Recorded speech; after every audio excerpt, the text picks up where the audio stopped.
Les Yvelinois doivent se préparer. Les éoliennes vont pousser à côté de leur maison d'ici à 2020. La consultation du SRE francilien, le schéma régional éolien pour l'Île-de-France, vient de se terminer. Ce plan définit les zones favorables au développement de l'énergie éolienne. En clair, le SRE est une sorte de nomenclature pour les collectivités locales.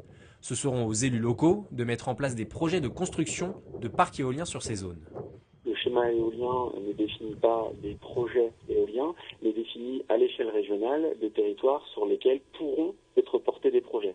La nuance est subtile, mais elle est d'importance, puisque les projets éoliens, très concrètement, seront portés à l'initiative des maires des différentes communes du territoire situées en zone favorable ou des présidents d'intercommunalités situés dans les zones favorables du schéma régional éolien.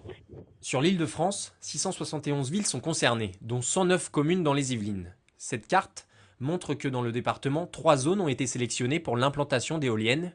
Au sud du département, sur la plaine d'Ably, à l'ouest, près d'Oudan et au sud de Mantes-la-Jolie. L'association Yvelines Environnement redoute pourtant une facture salée pour le consommateur. Aucune inquiétude à avoir pour le conseil régional. La deuxième énergie renouvelable, celle qui arrive tout de suite après l'hydraulique, c'est l'énergie éolienne, pour un prix compris entre 69 et 80 euros du mégawattheure. Donc vous êtes aujourd'hui sur une énergie renouvelable qui est compétitive par rapport à des énergies conventionnelles, voire même une énergie qui est située en dessous du coût de production des énergies fossiles ou des énergies fossiles classiques. Mais l'association Yvelines Environnement s'inquiète aussi du danger sur la faune et le paysage.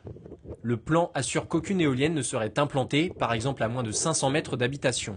À l'heure actuelle, il faut aller à Guitrancourt pour trouver la seule éolienne du département. D'ici à 2020, 100 à 180 éoliennes devraient être installées dans la région.